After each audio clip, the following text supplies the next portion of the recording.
Hi, I'm Bob Acton, the host of the Color and Ceramics podcast. Today, my guest is British ceramic sculptor Paul Smith, who has worked full-time from his studio in North Derbyshire since 1998.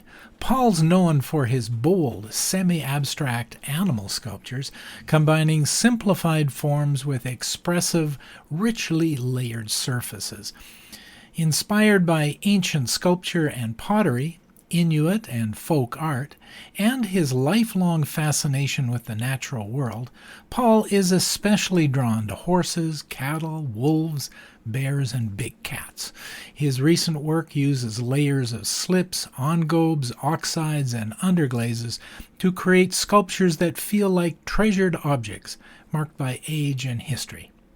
Paul, thank you so much for joining the Color and Ceramics podcast. I am very excited about having you here because I loved your work. And so thanks for joining us. I'm really glad to be here, Bob. Yeah, thank you. It was great that you're here. Hey, I wonder if you could um, tell the audience just a little bit about your journey in clay, like where you started in clay, and I'm always very intrigued with that. Some people start off at school, of course, and some people find clay with a different path. How about you? That's a whole lifetime.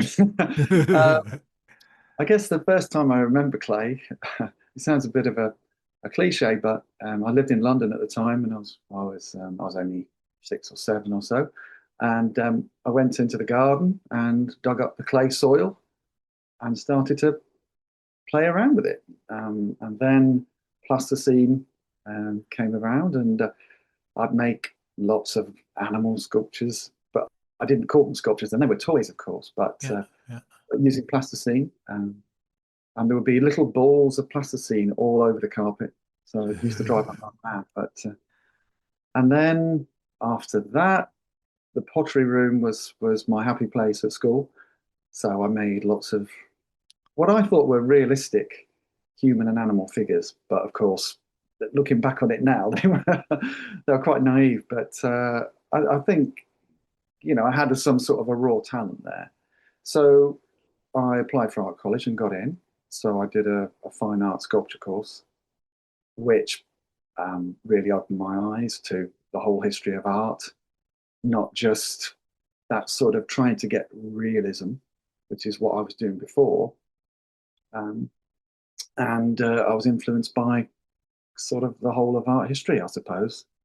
It's a really a fine art course can be a sort of a cramming experience, where you've just got too much. You can't fit it all into your brain, there's so Yeah. much.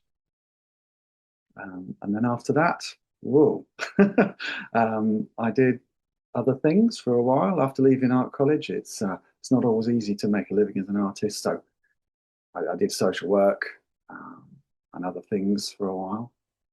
Um, and then I did 10 years as a commercial sculptor in Stoke-on-Trent, the Oh, wow. clay capital of Britain, anyway.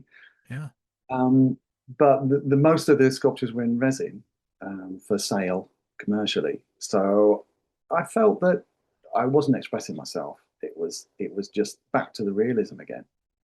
So I learned a lot. It was like going back to school in some ways, but it wasn't really what I wanted to do. So I left after 10 years and started my current business, which is really what I should be doing. Yeah, very cool. It's really what's in your heart is what you finally found again. Yes, yeah, precisely, yeah. All So all the that was, way from being a little boy, where you paid attention to what was in your heart, in your house, in the mud in your backyard, to now running your own studio. yeah, very much. It's like I was born to do it. It's it's true. Yeah. Yeah. Hey, now I'm intrigued why people pick sculpture. I sort of am intrigued sometimes with myself because I do sculpture and I have to, somebody says, well, why do you do sculpture? And I'm not sure I've got a great answer all of the time for them.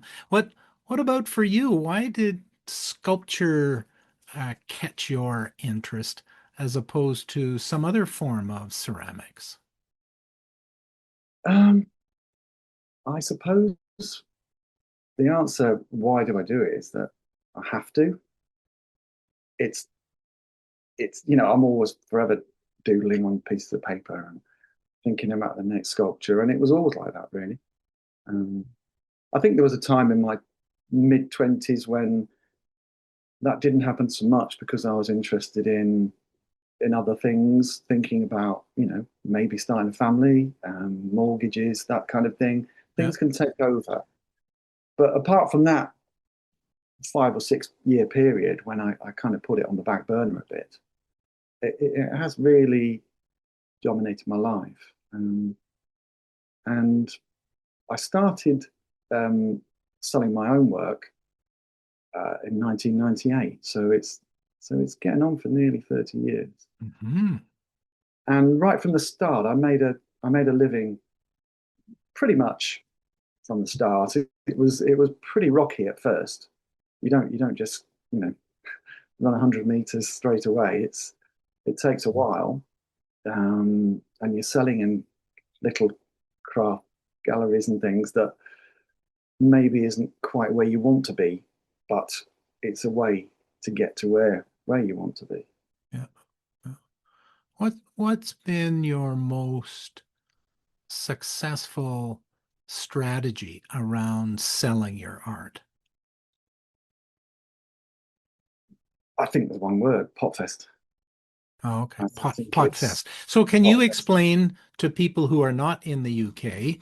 what pot fest is? Potfest. They are artisan markets for sale of pottery and ceramic sculpture, which are on a higher level. They're not lower. They're art really. And I think Jeff, who was the founder, Jeff and his wife Chris, they had a vision because they went to Europe to see the pottery festivals in Europe, and they thought, why can't we do that in Britain? So they brought that across, and that ethos has grown and grown. And now with Jeff and Chris's son Matt, who runs the organisation now, is expanded the number of events to about 10. Um, Given a lot of potters and ceramic sculptors a, a reasonable living for all those years. So hats off to them, really. Yep.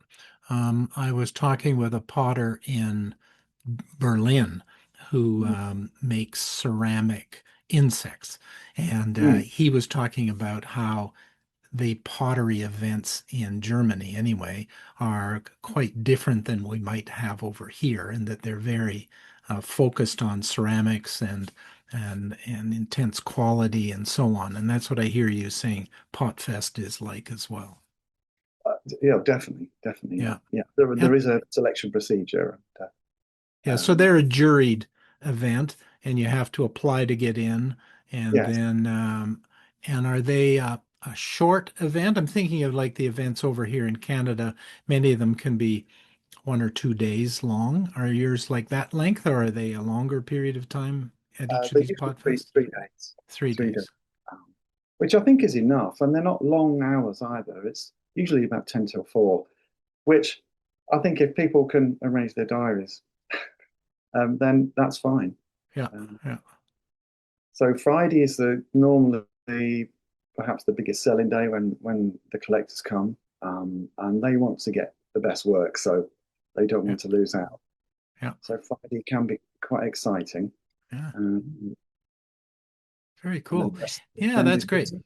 Yeah, that's awesome. What now? Tell us a little bit about your work. So, we've kind of been dancing around this conversation a little bit about how you got there and how you sell them and where you go, but tell us about your work. Really, that's probably the thing that people are most interested in. What do you make and what does it look like and how do you approach your work?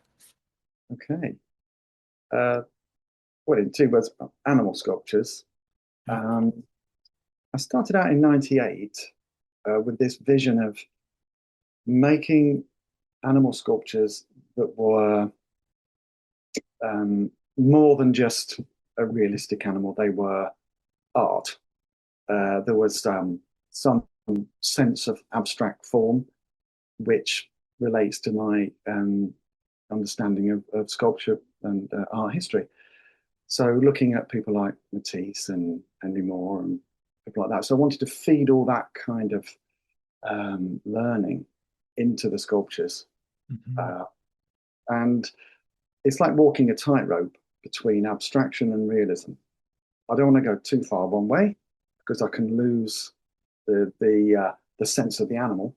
Whereas if I go too far the other way, you lose the sense of the abstraction. So it's you want to get somewhere in between. For me, that's my aim anyway. Mhm. And sometimes I veer one way. Sometimes I get a bit more representational, and I get a bit carried away with uh, the beast. Um, and other times it becomes quite formal and abstract, and sometimes a bit clinical for me. So it's somewhere in between is the sweet spot. Hmm. What do you mean by Um, clinical? Formal, Hmm. abstract, uh, very clean lines.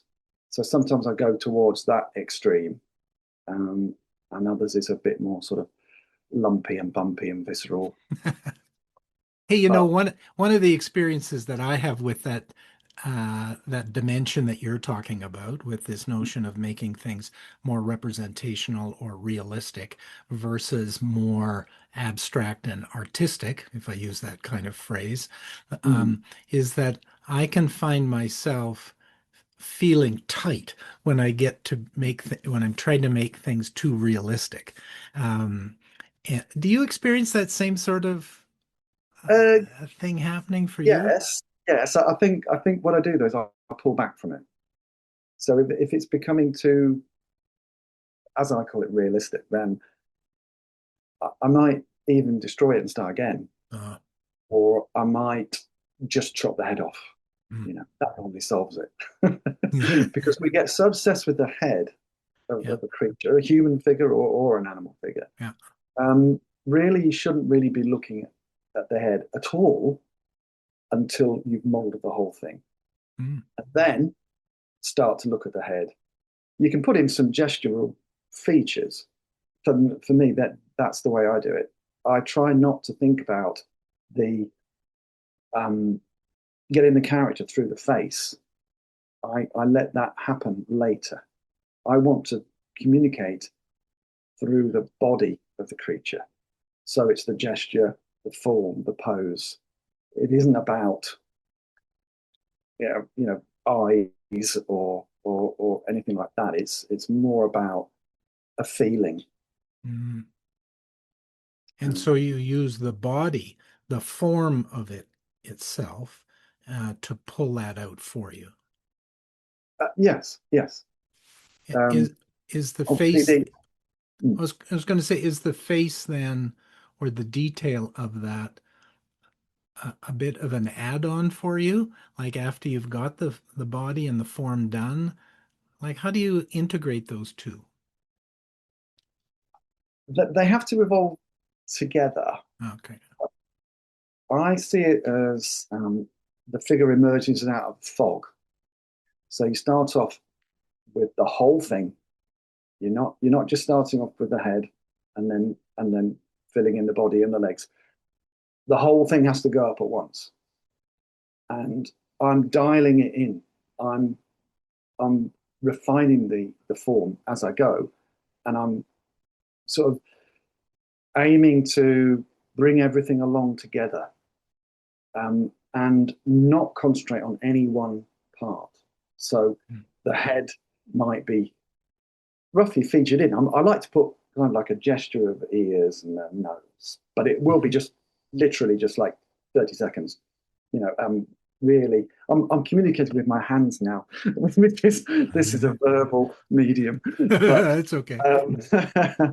um, but it's quite difficult to explain something which is so visual in words. Yeah. Uh, but the eyes can be just a dot, Yeah. and that's the way I usually tend to leave them, Mm. because we as humans, we look for patterns, we look for faces. Mm. You don't need much of a clue to see a face. That's So true. we see faces in clouds and trees and things. Yeah. And it's the same with sculpture. You're looking for eyes, you're looking for a face. So you only need the merest hint of something, and then people will see it. Mm. Now you have a bit of an archaeological look to some of your pieces that have an ancient, maybe archaeological is not the right word, but an ancient kind of feel to some of them. Uh, Hmm. Tell us a little bit about that. Um, well, I think that comes from my love of art history. Mm. And art history starts with early cave art, Yeah. and all the way through the ancient Greeks and the Romans and the Etruscans and um, people in the Middle East. It was, and then further on, of course, the medieval art. So I I think I'm drawn to art that is made by people that almost they don't have names. They're they're almost anonymous. Mm. So on the European medieval churches and cathedrals, nobody knows who did the sculptures, Yeah. but there's some of the most fascinating work ever made. Hmm. Um, Obviously, cave art, there's nobody knows who they made those. Yeah. I think Greeks invented the artist as hero, I suppose. They were the first ones to have um, sort of known artists who signed their work. Um, but then after that, in the medieval times, um, that again, that was the thing where people didn't sign their work. It was the artisans. They thought they didn't think of themselves as artists. Um, and I also love folk art as well, Mm. naive art, right up to the current day, outsider art. That's a particular interest of mine. Mm. Yeah, it really comes across. I really like some of your work, how it um, takes on that ancient feel to it. And of course, like you, I'm interested in older things. I remember taking a trip to Turkey in the last couple of years and being fascinated by some of the things that we saw there in the museums and galleries and so on. Um, and many of the pieces there sort of have a flavor of what you're doing with your work. Oh, that's hitting the spot then. Yeah, yeah. Hey, now, when people come into your booth at one of these pot fests, for example, and they see your work, what kind of reaction do you get from people? Like, do they get the ancient bit? The uh, so I think my work's changed quite a lot in the Oh, last couple of years. okay. Before that, it was a mix of various sort of styles, and you might come onto my stand and think, "Well, is this just one person? Or was it two or three? Oh, okay. But over the last couple of years, I've really tried to refine what I'm trying to put across. So I've got one idea now instead of many. So the idea is that I'm trying to communicate with the deep history of art and sculpture and just go with the flow, just not have any narrative in the work. There's no narrative. I'm not thinking of that. People could look at the work and think that it's got a narrative or it might evoke something in them, but that's not my intention. Mm. My intention is to just go with the flow and see what happens with that particular animal. Yeah. Um, so that if anybody asks me what my favorite animal is, I always say, well, it's the one I'm sculpting at the moment. Yeah, for sure. For sure. I know what you mean. Yeah, Yeah. absolutely.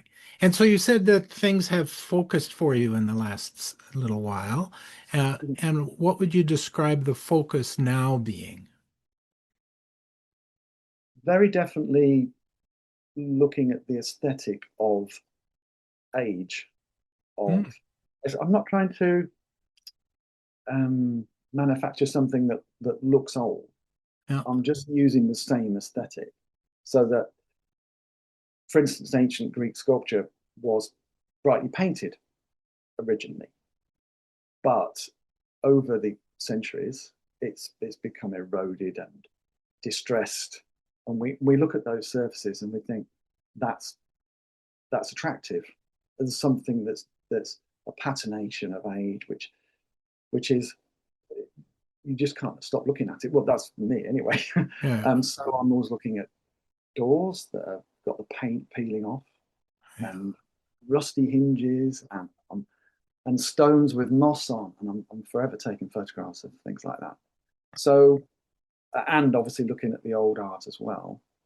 So that's kind of fed into this kind of distressed feeling Yeah. that my work has got now.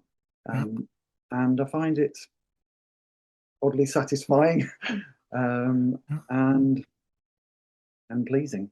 Yeah. So I'll stick with it.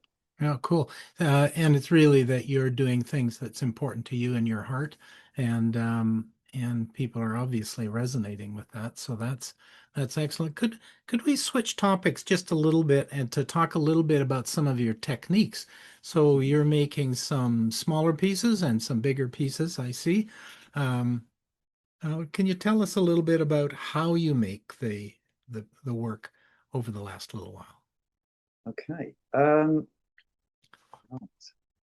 So a couple of years ago, uh, I was starting to make more animal sculptures and make them a bit simpler.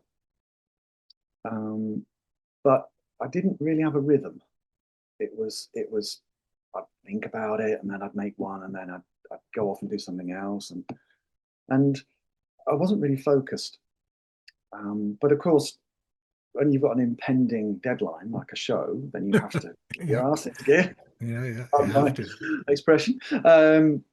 But uh, the last couple of years, I've thought, right, I really need to focus and make a body of work that stands together. So I thought I need to get some kind of method which I can repeat. No, I don't mean repeat the same idea. I I know mean what you mean. Yeah. make 60, which I've done over the winter, 60 small sculptures, which can fit in the hand. But they were made by rolling out sheets of clay and then cutting out like a little starfish shape, Hmm. and then folding it over, and then modeling around that. Yeah. So that was the basis of it. So the body is hollow, but the legs are solid, and the head's solid. So that was a way of really exploring which animals I'd like to do, what sort of pose I'd like to do, and experiment with the glazes too, because you can do a million test styles, but it won't show you really how they react on a sculpture. Yeah. Yeah. So doing the 60 small creatures was a great way of really getting me into the rhythm. And I suppose this really, really took off in about sort of November, December time last year.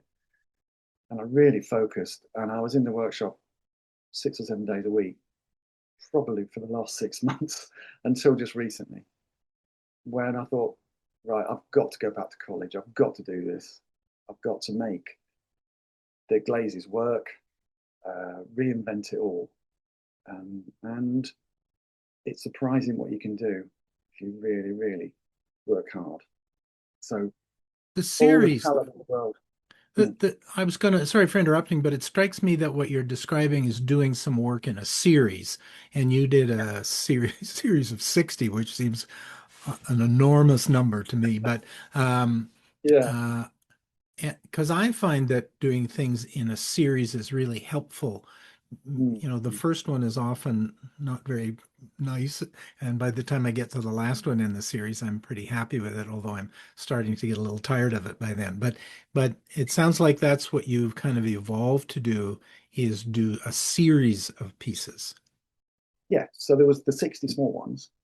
And then once I'd got the glazes how I wanted them, so reinventing my glazing technique completely, Mm, um, then I've got the 60 animals. So I decided, right, okay, I can scale them up now. So I chose from that which kind of direction I wanted to go in. So I use several different techniques. One is my framework technique, which is I've got a system of rods and bubble wrap, and with a wooden external support. Um, so that is a very good way of making a creature standing on four legs. Mm. It just holds the clay up from the floor, and then the legs suspend off that down to the ground. So Mhm. it's not supported from the ground up, it's supported in the middle of the torso. So, for instance, I do Pilates, and we're always talking about the core. That's where it all starts. And I think for me, that's where sculpture starts. It starts in the middle. Mm. It starts at the extremities. So, where do you want to support the creature? You support the creature from the middle. Um, so everything else is kind of extruded off that. Mhm. That's one technique. So that's good for sculptures from, I don't know, 10 inches high up to about 2.5 feet tall. That's the current Wow. one. But I've also got another technique where I'll use bubble wrap or newspaper as a ball, and I've seen lots of people using a similar technique online, and then wrap clay around that, and that's the body, Yeah. and then suspend that on top of a little post, or like a block of wood, or a Mhm. piece of lixified clay, and then work from that. But instead of leaving the bubble wrap inside, I'll use rods in the legs that go down to the ground. So then it's kind of self-supporting. And then before I close off the form, I'll take the bubble wrap or the newspaper out. So then I can work from the inside out and then build up to the head. So the head is the last thing that goes on, Mm. not the first. And I see so many um, people who are at the start of their journey sculpting animal human figures, and they'll pretty much start with the head. Mm. And I'm always saying, don't start with it. And always stand when you're working if you can, unless you're working on really small details. Then obviously you have to sit down. But you lose the energy if you sit down. Tell me more about that. I'm interested in the notion of standing when you're making something because that brings a different energy to the piece. I I'm always moving around the sculpture when I'm working, so it's on a turntable, so the turntable can move, but also I'm free to move up or down or back. I can look at it from a different angle or from a distance. So for me, the most important thing is the silhouette. Everything inside that silhouette happens as a consequence of the silhouette. If I've got the silhouette right, then it works. Hmm. So, I'd have to be monumentally bad to to ruin it at that point. So often at the end of the day, if I'm working on a bigger sculpture, I'll leave it in a prominent position on the table, and then I'll leave the workshop, go home, and then in the morning, you kind of surprise yourself by coming up the stairs and seeing it, and it's usually kind of like a strong silhouette from because it's in front of the window, Hmm. and I know immediately if it's right or wrong, and if it's wrong, then I'll either change it or I'll scrap it. It's true, isn't it? How we have to get away from the piece, like sometimes overnight, to be able to Mm, have a look at it with a different eye in the morning or at a different time, to be able to get a new sense of it. I had that experience a while ago. I have a chair in my studio, and I was mm, making a piece that was at eye level when I was standing and I mm, thought it was pretty good. And I sat down in my chair and I yeah, happened to glance up at it. Now I'm looking from below the piece up into it and realized it was all wonky and I had to change it, right? But had I yeah, not taken that new perspective of, well, literally from underneath it, I would never have noticed. yeah, yeah. Yeah. it's really important to look all round because Yeah. sculpture is a three-dimensional medium, Yeah. and functional ceramics too. You've got to look at it all the way around. Yeah. Um, So I but suppose also, by sitting, I guess that means that somebody would be in a static position and not be able to see it in all of the dimensions that you and I are talking about. I think that's the key. I think it's less important on smaller sculptures because um, you can move your head around it. Mhm. I'm dancing around here in front of the screen. Yeah, yeah. uh, yeah, Or you could pick it up and move it around, right? I mean, that's exactly. that's the Yes, difference. And smaller one. yeah, yeah, yeah. How big are your biggest pieces that you're making? You're doing some that are now outside in the gardens, and so how big are your biggest pieces? Well, it's about as big as I can get in my kiln, which is about 2.5 feet, Yeah, well, roughly. Um, we work in centimeters in the UK more than feet and inches, so yeah, it's kind of hard to. So around about 60, 70 centimeters, I think, would be 67. about, yeah, Yeah, would be about the maximum that I could fit in the kiln. yeah, So I've got yeah. two firing tonight, which is a stag and a big horse as well. So Very I'm cool. hoping that they'll turn out Fingers well. fingers crossed. We'll all pray to Yeah, the kiln gods for you yeah. that Thank you. that turns out. So it sounds like you've got various techniques to use for your pieces. For smaller pieces, you use a little form and use it that way. You use an armature for some of your other pieces Yeah. with some bubble wrap and paper with masking tape, I'm sure, around it and so on to hold it together. Um, and uh, and then once you get the piece bisqued and it's out of the kiln, let's talk about glazing and surface. Uh, um, you're talking about having I'll go back to using the word ancient, but a distressed surface, I guess, in some way, where it's got some edges to it and pits and holes and whatnot in it. I really like that kind of surface as well. What kind of uh, glaze or surface overlay do you make on your pieces? Okay. I used to use exclusively slips and underglazes. Ah, I'd used those for 25 years nearly, yeah, um, to some sort of moderate success. I think my work has sold quite well, and but I was never, I was never totally satisfied with them. Um, and a piece of sculpture can easily be let down by the wrong kind of glazing. absolutely. You can ruin it very easily. Um, That's the fear point for all potters, isn't it? You can yeah, make the piece and you can let it dry and you're happy. You can take it out of the kiln and it's bisque state and it's still pretty good, but boy, you can ruin it with some surface, can't you? really can, and I've done that so many times. It's so frustrating. Yeah. Uh, and I had a bit of a fit problem. The slip uh, was I get like tiny little cracks Mm, in the surface.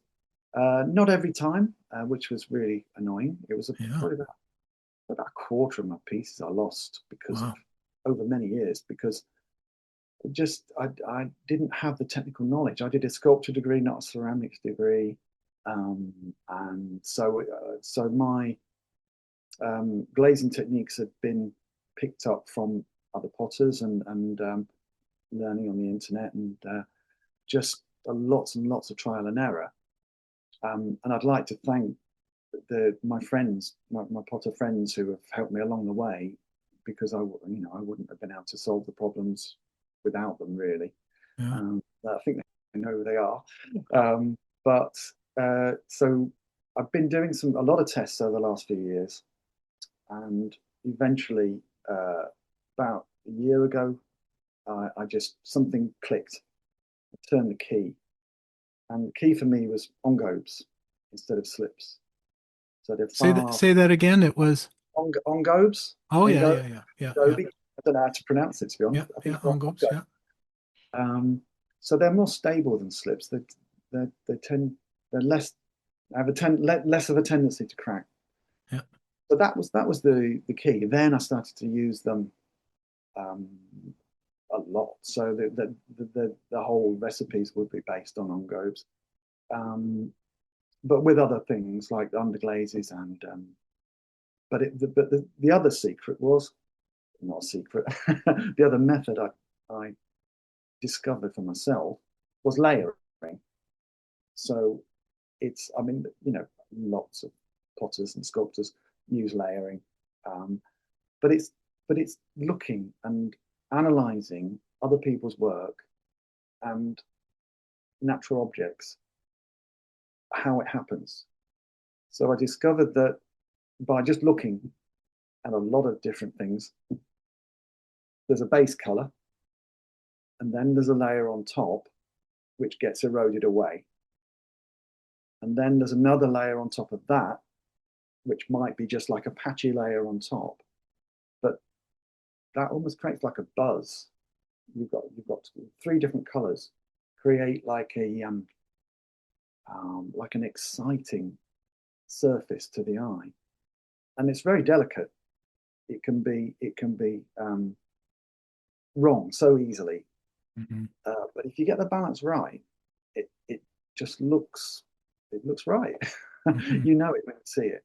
Yeah, Um, yeah. It's just so yeah. now when you're doing your work, I use a lot of slips and uh, underglazes and engobes as well, Mm, so that most of the time, not always, but most of the time, what I see is what I get when I open the kiln. And mm, although I use quite a bit of a wash underneath so that I get some of the manganese and copper eating through the underglaze, so that's always a surprise. But okay. with your three layers that you're talking about, do you know what it's going to look like when you put it in the kiln, or is it a bit of a surprise when you open the kiln?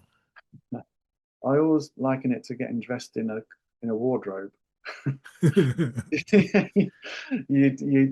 It looks completely different. Yeah, The only way you can find out is by trial and error trial and and lots and testing, lots of testing. mistakes. Yeah. Um, but I write everything down, so I've got a thick Bible of photographs and notes now, which will stand me in good stead in the future. So Um, tell me about your book because I think that a lot of people who listen to this podcast are in a learning phase trying to figure out how to become better at the craft. And hmm, and I've heard a couple of people talk about keeping a record hmm, of what they're doing. And that's what you're describing in your book, isn't it? With even photographs and so on. So yes, tell us about how you do that. I think that's interesting. I think it's just the way I've evolved record keeping myself, Yeah. because you can't possibly remember if you're doing, say, seven different processes in the Yeah. same piece, which I'm doing, Yeah. um, then you can't remember it all. And Yeah. especially if you're trying to develop 20 different colors, which is what I've done, more actually. Um, I'm trying to sort of concentrate on the ones that really work well, and put to the back the other ones that I like, but they're not the ones that hit the mark as quite as much. Yeah. So if I could get it down to about 12, then I think I'd be really hitting the mark. I think that would be the magic number for me. Yeah. Um, but yeah, sorry, I forgot. I've lost topic there. Well, it's all right. I was asking about your book because I think that what I think you're doing, and tell me if I'm right or wrong, is that when you apply glazes to a piece or underglaze, whatever you're using for surface design, you write down the order that you used it, put it on, what your name was for the material and so on and so forth, and then you take a photograph of it after it's come out of the kiln and my guess is you might even write down the temperature of the kiln and the ramping as you move it up and down the kiln. So is that right? It is, Yeah. but another crucial element of all this is how you apply it to the surface. So at each stage, you've got to find a form of words that describes the the thickness, the viscosity, Yeah, the diluteness yeah, of the material, because it can bring incredibly different results with the hmm same material.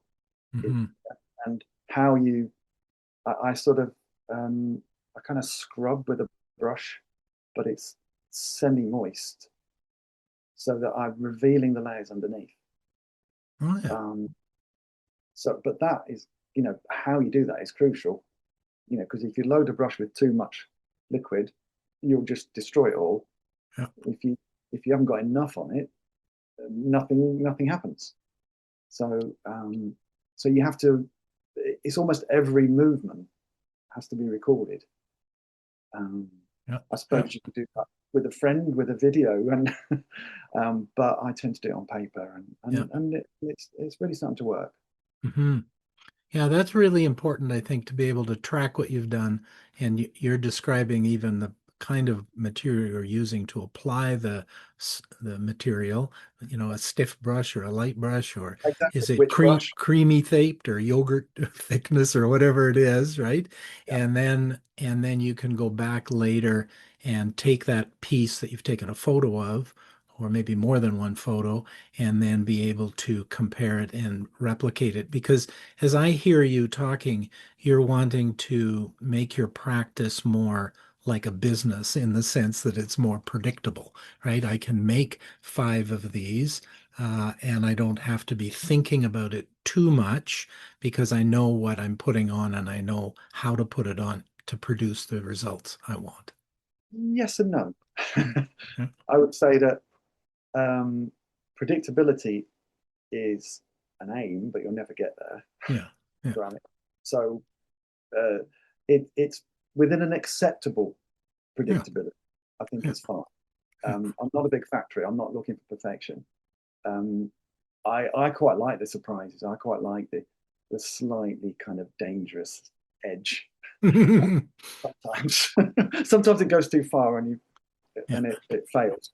But then you kind of learn from that too. I mean, I made a fox, which I was really pleased with, and it's one of my new House Guardian series, which are based on Eastern Temple Guardians, Yeah. but they're very much from a Western perspective. So most of us don't live in temples, so they're called House Guardians. So they're like spirit animals. Mhm. So they're not a straight animal. They are they're I think of them as from within. They embody the spirit of the creature. I hope. Um, Mhm. and I made this fox and I did it in the blue glaze, which had worked before, the distressed blue. A set of colours which worked together well, and on other pieces it worked very well. Like I did a wild boar in that colour, and very successful, I think. But the fox, a blue fox, just doesn't work. But not for me. Yeah, Uh, yeah. so you can get it wrong. Um, but about the business aspect of it,